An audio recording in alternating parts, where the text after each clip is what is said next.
Hong Kong, c'est l'une des villes les plus safe du monde. Et pourtant, il y a eu un crime ignoble qui s'est passé il n'y a même pas un mois, car il y a eu une mannequin renommée, mère de 4 enfants, qui a été retrouvée, démembrée et découpée. Les policiers ont même dû repêcher sa tête dans une marmite de soupe. Alors comment un crime aussi horrible a-t-il pu se passer dans l'une des villes les plus sécuritaires du monde? Et pourquoi on s'en est pris à cette femme à l'avenir prometteur? Aujourd'hui, je vous raconte les détails de l'histoire d'Abby Choi, l'influenceuse victime d'un meurtre terrifiant. Abby Choi, c'était une femme de 28 ans qui était influenceuse dans la mode. Elle venait d'une famille riche qui possède l'une des entreprises de construction la plus connue de Chine, donc on peut dire qu'elle appartenait à l'élite d'Hong Kong. Elle a fait plusieurs apparitions dans des magazines comme Elle ou Harper's Bazaar. D'ailleurs, quelques semaines avant son meurtre, elle était à la une d'un magazine, celui de l'Officiel de Monaco, et dedans on l'a décrit comme étant l'une des influenceuses la plus cotée du moment. Elle avait quand même 100 000 abonnés sur Instagram.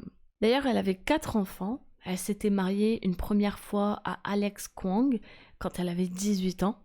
Les deux avaient eu ensemble 2 enfants, âgés de 8 et 10 ans aujourd'hui. Et elle s'est remariée à un autre homme, Tam Chuk Kwan. C'est le fils d'une famille prestigieuse de Hong Kong qui possède une chaîne de restaurants de renom de nouilles, Tam Jai Yunnan Mixian. Est-ce que je le prononce bien? En tout cas, elle était actuellement en couple avec lui et ils avaient eu 2 autres enfants ensemble. En apparence, Abby Choi, elle n'a pas de problème. Il semblerait qu'elle a une vie plutôt tranquille et que même tout lui sourit. Et elle semble heureuse, que ce soit professionnellement ou même personnellement dans sa vie perso. Franchement, le seul problème qu'elle avait, c'était son premier mariage qu'elle avait eu avec Kwong, qui a terminé en divorce malheureusement. Et en fait, son ancienne belle-famille et son ex-mari sont toujours restés proches d'elle. C'est comme si elle les assumait toujours alors qu'ils n'étaient plus dans sa vie. Abby et Alex Kwong s'étaient mariés alors qu'elle avait 18 ans et ils se sont séparés en 2016. Mais même s'ils étaient séparés, c'est Abby qui s'occupait toujours des dépenses de son ex-mari, mais aussi de son ex-belle-famille, donc la mère de son ex-mari, le père de son ex-mari, ses frères et sœurs. Et vraiment, c'était la bonne poire pour la famille Kwong, parce que Abby venait d'une famille riche, eux étaient plutôt modestes, ils faisaient pas grand-chose dans leur vie. Donc Abby, elle qui avait vraiment le cœur sur la main et qui était très généreuse, ça la dérangeait pas de les aider financièrement, mais aussi de les aider comme par exemple la fois où elle a trouvé un emploi pour son ex-beau-frère, donc le frère de son ex-mari. Est-ce que vous me suivez?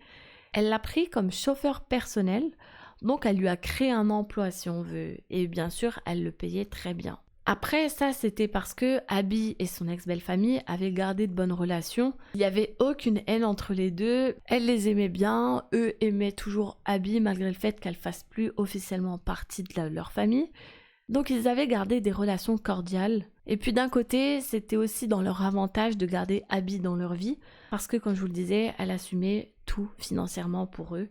Elle avait notamment acheté un appartement. C'était une propriété luxueuse dans laquelle la famille de son ex-mari habitait. Donc a priori, Abby avait acheté cette maison pour que ce soit ses enfants qui en profitent principalement. Pas forcément que son ex-belle-famille en profite en premier. Elle voulait vraiment que ses enfants aient le maximum de confort, qu'ils se sentent à l'aise, qu'ils aient de quoi vivre convenablement. Mais bon, bien sûr, c'était son ex-mari et son ex-belle-famille qui en profitaient avant tout. Et puis dans la culture asiatique, c'est même normal d'avoir ses parents ou ses grands-parents qui habitent chez soi. Donc là, que la belle-famille de Abby, du moins son ancienne belle-famille, habite avec son ex-mari et ses enfants, c'était pas quelque chose d'anormal. Par contre, ce qui était bizarre, c'est que Abby les avait arrangés encore une fois, puisque quand elle l'avait acheté, ce logement, elle a mis la propriété au nom de son ex-beau-père.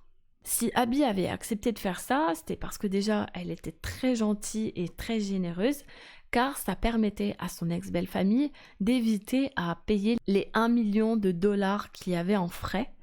Donc elle s'est arrangée avec eux, elle leur faisait totalement confiance puisqu'elle a mis un logement très luxueux au nom de son ex-beau-père. Je ne sais pas si vous voyez à quel point le lien est éloigné, Mais on parle quand même de son ex-mari et de son ex-belle-famille. Donc elle n'avait pas du tout à faire tout ce qu'elle faisait. Mais bon, Abby, elle était comme ça, elle était généreuse. Et même il arrivait parfois que sa propre belle-famille actuelle et son ex-belle-famille partaient en voyage ensemble. Enfin, c'était quand même assez spécial, mais ça semblait bien rouler pour tout le monde. Donc après tout, pourquoi pas? Le truc, c'est que cette ex-belle-famille, donc la famille Kwong, elle était très présente dans la vie de Abby, malgré le fait que théoriquement ils sont pas censés être aussi présents. Et en fait, ça me rappelait vraiment le film Parasite, parce que c'est exactement comme dans ce film. L'ex-belle-famille de Abby, elle profitait d'elle, clairement. Elle profitait de sa fortune, profitait de sa notoriété, elle profitait de sa gentillesse.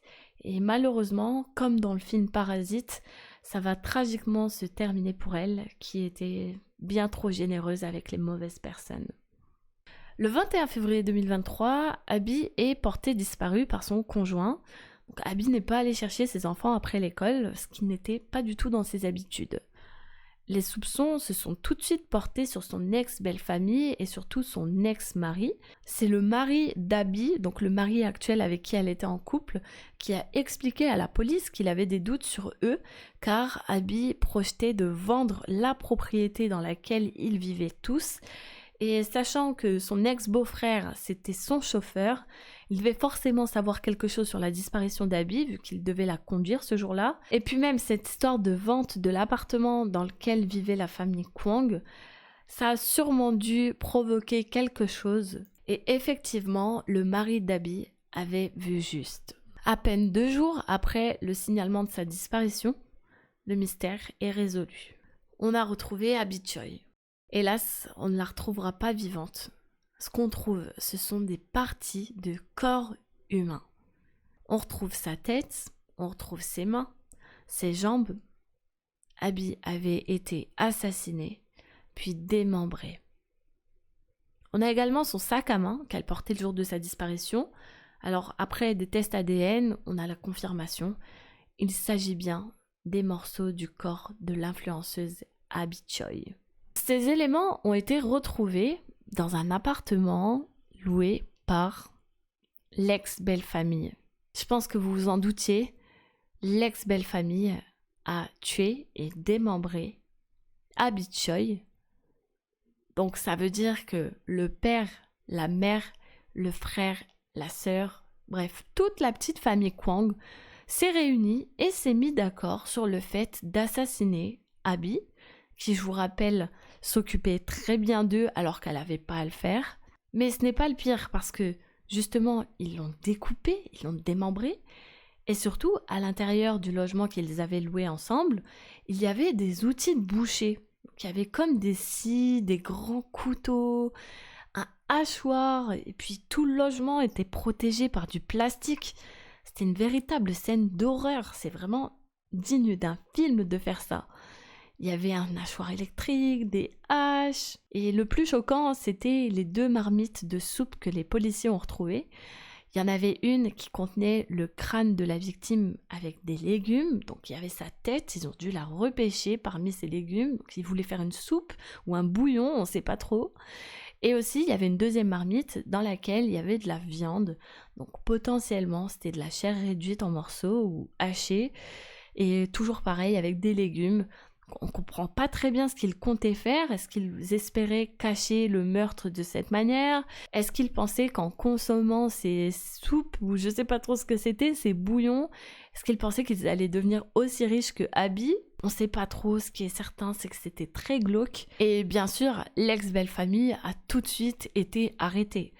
Alors, il faut savoir qu'avant que la police ne trouve les restes du corps humain de Abby Choi, l'ex-belle-famille avait été contactée par la police qui leur avait dit qu'ils ne l'avaient pas vue ces jours derniers, qu'ils ne savaient pas ce qui avait bien pu se passer, qu'ils étaient au courant de rien. D'ailleurs, ils ont même donné des infos contradictoires qui ont ralenti l'enquête. Heureusement, on a retrouvé le sac à main de Abby, on a retrouvé le logement qu'ils avaient loué et on a tout retrouvé au final, tous les éléments incriminants prouvant que l'ex-belle-famille de Abby Choi était diabolique. Franchement, quand j'y pense, il y avait le père, il y avait l'ex-mari, il y avait son frère. C'est incroyable. D'ailleurs, l'ex-mari, où est-ce qu'il était? Parce que lui, il n'a pas été arrêté avec sa famille. Eh bien, Alex Kwong, il tentait de s'échapper par bateau avec des millions de dollars en liquide sur lui. Il pensait vraiment s'échapper, ça c'est n'importe quoi. Mais heureusement, on l'a attrapé avant qu'il puisse partir. Il avait également sur lui des tonnes de montres de luxe que je pense qu'il voulait vendre pour se faire de l'argent. Et puis actuellement, la famille est interrogée et aux dernières nouvelles, l'ex-belle-famille de Abby s'est vengée sur elle et l'a découpée, l'a assassinée parce qu'ils avaient appris qu'elle voulait vendre la propriété dans laquelle ils vivaient et ils étaient tellement énervés qu'ils ont comploté tous ensemble le meurtre de Abby. L'enquête est encore en cours, on n'a pas trop d'éléments vraiment sur leurs raisons, leurs mobiles, mais ce qui est sûr c'est que c'est une famille entière qui a participé à un meurtre. Donc il y avait le père, la mère, le frère, l'ex-mari, puis il y avait même aussi l'amante du mari. Il y avait une femme de 47 ans qui a été arrêtée en même temps. Elle serait en lien avec le complot. Elle est accusée d'avoir loué à la famille Kwong le rez-de-chaussée de la maison où le meurtre s'est passé. Il n'est pas encore sûr si elle était au courant pour le meurtre, mais bon, elle est indirectement liée vu que c'est elle qui est derrière la location. Ce qui est déchirant, c'est que je pense que la famille s'est pas rendue compte qu'Abby avait 4 enfants, dont 2 avec leur fils. Qu'est-ce qu'ils vont dire à leurs petits-enfants du coup? Enfin, je comprends pas. Je pense qu'ils étaient tellement aveuglés par l'argent et tout ce que Abby pouvait leur apporter, que ce soit vivante ou morte d'ailleurs, qu'ils se sont pas rendus compte de la folie de leur complot. À cause d'eux, il y a 4 enfants qui vont rester sans mère pour le restant de leur vie. Il y a un mari qui est devenu veuf, comme Monsieur Tam, je ne sais pas si vous vous souvenez, mais c'est le mari actuel avec qui Abby était en couple. Il parle de sa femme, de Abby, comme une femme généreuse, qui avait le cœur sur la main, qui n'hésitait pas à aider son prochain. Il disait qu'elle avait toujours soutenu, qu'elle l'aimait très fort et que lui aussi l'aimait très fort. Normalement, la famille Kwong, donc les coupables, vont être jugés en mai. Le procès est estimé à début mai, vers le 8 apparemment. Je sais vraiment pas comment les grands-parents vont expliquer à leurs petits-enfants qu'ils ont tué leur maman. Je sais pas comment le père va réussir même à regarder ses enfants dans les yeux et à leur raconter ça. Je pense que c'est mieux que les 4 enfants restent avec le mari de Abby, celui avec lequel elle était en couple. Abby n'avait que 28 ans. Abby n'avait que 28 ans. Vraiment, je comprends pas comment on peut être aussi aveuglé par l'argent pour en arriver là. Surtout qu'elle s'était toujours occupée d'eux financièrement. Dites-moi vous ce que vous en pensez. Dites-moi en commentaire ce que vous avez pensé de cette affaire. Je l'ai raconté un peu différemment de ce que je fais d'habitude, donc j'espère que ça vous a plu. Si vous avez aimé cette vidéo ou si vous aimez les histoires criminelles, alors abonnez-vous car je sors une vidéo chaque semaine. Et on se dit à la prochaine histoire. Ciao.